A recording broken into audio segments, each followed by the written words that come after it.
Hey guys, we're here with Team Salt and Circus and back at it again. We got Paul here with topping another regional. Paul, what'd you play? Played Labrynth. All right. And what place did you get again? I got second place. Love you, buddy. Only losing to this guy. It's true. All right, let's get ready with the profile. Any shout outs you want to give beforehand? Shout out to Fredericton Regionals, the staff that make it happen, Fredericton locals. Just, Freddie. Yeah, he's a Freddy boy. He loves them. All right, let's get into it. All right, so, the normal stuff. Like the 3 of Ariana, 2, and the 1.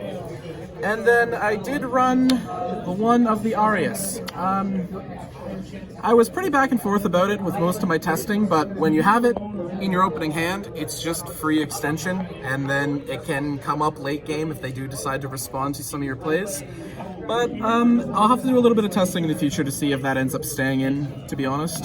Seems like a good card, but... It is a solid card. Lets you do some pretty quirky turn 0 stuff if your opponent goes first and you have second. It allows you just to screw with their main phase relatively easily. Yeah. For furniture ratios, I played the 1 Coup Clock, the 2 Chandelier, and the 3 Stoves. What's this card's name called again, sorry? It is Stove. Sir, I'm seeing more words. You're going to have to say the name. I can't read. I play Lab.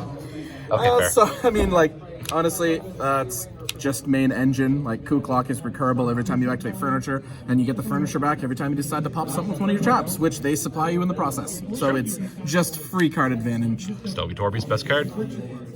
And for, I guess, non-engine main deck, I ran 2 copies of Lord in the main.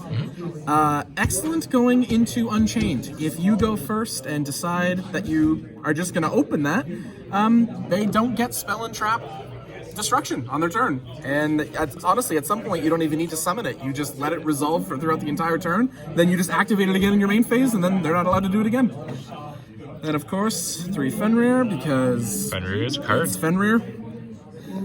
And then I was main decking 3 copies of Ash Blossom. Oh, look, he finally got all of his secrets. Yep. Not much explanation here. Lord is just good in Lab. Yeah. This is good into most things. Easy side out if it's not. Fenrir is a free body that replaces itself. Best card in the format. Discard it for furniture, banish a bunch of stuff. Honestly, they should probably just ban it. For spells, I only ran 4. I was running 1 copy of the field spell. Pretty back and forth in the field spell, but honestly, with the way things are going in the current format, having Welcome not just be summon Ariana makes it a lot easier. You have a lot more options if you can pop something with Welcome and then use Big Welcome to pop it using Lovely. It just adds 1 more layer of interruption. Yeah. 3 Extrav. Extrav over Prosperity. I have started to really dislike Prosperity in the current build of Lab I'm running, because digging for 6 is not really something I want to be doing when the entirety of my deck is searchable anyway. Whether it be normal trap or monster. Monsters come from deck, normal traps come from deck. Prosperity giving me 1 card is nice, but blindly drawing 2 normal traps or monsters basically gives me anything else I want anyway. Love to hear it. Draw 2 is always good. Pot of Greed should come back. Yeah, Pot of Greed is a good card. And then for the trap lineup, I was playing 3 copies of Big Welcome Labrynth and 2 copies of Normal Welcome Labrynth. What about the Small Welcome Labyrinth? It's not out yet. Hopefully we'll get that one next set. Honestly, these are pretty standard numbers. This recurs itself. You don't need more than 2, but you also don't want to never see it and only play 1. So, not much really needed there. I was main decking 2 copies of Skill Drain. I usually main deck the 3, but I was planning to run into a lot of Rescue Ace today, so I wanted to make room for 2 Imperms in the main. I don't normally run Imperm in my main deck, however, being able to Imperm Turbulence is pretty helpful. Sometimes you just gotta stop racism. Exactly, and going second is hard enough in this deck without having a little bit of interruption without having to set it first. Fair enough. Then for the removal, I was running 2 copies of Terror of the Overroot in the main, then the 1 IDP, the 1 Compulse, and the 1 Dogmatica Punishment. Man does love his one-ofs. And while every one of in the deck is searchable and recyclable through Lovely. To be perfectly honest, the only reason I ran 2 of these is because I really like seeing this card in my opening hand. Against most decks, it also screws with a lot of rogue strategies. How do you feel about that card that we're getting that searches it? I'm going to be definitely doing a little bit of testing with that card. The fact that it's a quirky removal option that replaces itself, similar to this card, but then just being able to search this card, and then on top of just having that activate silver, is it's just pure card advantage, honestly. Spicy, I love it. And then the one Eradicator, because if you're playing Lab, you're basically just activating Eradicator. That's half the games. Spell cards are cards in the game of Yu-Gi-Oh! That I need to don't go. play spells, but I've heard other people like to play spells. All right, what would you like to do next? That was the main deck. I'll show the extra. The extra deck is naturally just a weird combination of stuff I can send with Dogmatica and then multiple copies of certain cards so that I don't lose them to Extrav. So for the one-ofs, I'd be running the one-of Little Knight and the Lingaribo. This I did not make a single time today. Your deck doesn't go in the extra deck a lot, However, I have made it while in testing, so I decided to keep it in. However, today I did not make Little Knight or Lingaribo a single time, so I just consider them fodder to not banish the stuff I did make off Extrav. Fair enough. Then we would be running for the Dogmatica package, the 2 copies of Tri-Brigade Bucephalus, the 2 copies of Chimera, and the 2 copies of Garura, and 3 copies of Nates. So these 3 little self-include package, Bucephalus will basically let you blow up anything.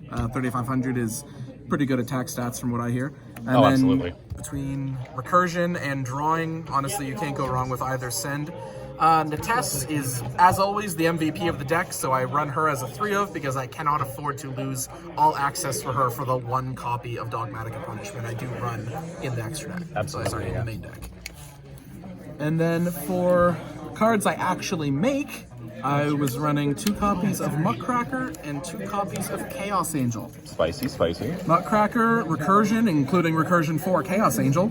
But however, it's just Muckracker turns any 2 random pieces of junk into your lovely back out of grave, which in turn gives you another trap card back, which in turn destroys a card. So Muckracker basically can be anywhere from like a +1 to a +2 given the right board, especially if Coup Clock is involved. And Chaos Angel is just free in Labrynth. You have a level 2 that summons itself constantly for free and a level 8 that summons itself constantly for free from hand. You just make it every game. So much freeness. And that would be it for extra. Okay. And for the side deck, definitely made some questionable decisions for this going in, but for instance, I was maining the 3rd copy of Lord, just because if I'm going first against Unchained, I would always place this in, just to give myself a better chance of being able to see it in my opening hand. Then the double DD Crow for Only 2. various decks. However, I like DD Crow. I don't like it enough to see it after I interrupt the one thing I'm looking to interrupt with DD Crow. So that was it for monsters. Okay. Then for spells, 2 lightning, 1 duster. Honestly, this was just Rescue Ace. I'm not going to side either of these in against Unchained, for instance. What about the mirror? The mirror, I would definitely side at least the duster. Okay. Lightning Storm can get a little weird considering in the mirror setting up my own back row with furniture is more important in my opinion than, again, you need to keep pressure. That makes sense. But honestly, plus rogue decks, like these 3 cards will just usually end the game for most rogue decks if they set up on a background. Yeah. And then I was siding 3 copies of Anti-Spell Fragrance. Seems like the floodgate of the format. And 3 copies of Evenly Matched. Yep. Same logic as the other cards I actually ran 3 of in my deck, is both fantastic, both literal single card game enders, however, you need to see them. Evenly, you need to see going second, Anti-Spell, you need to see going first. So depending on the situation, it is all 3 or none of them at all. Absolutely. You're either dedicating to the strat or you're just not playing the card.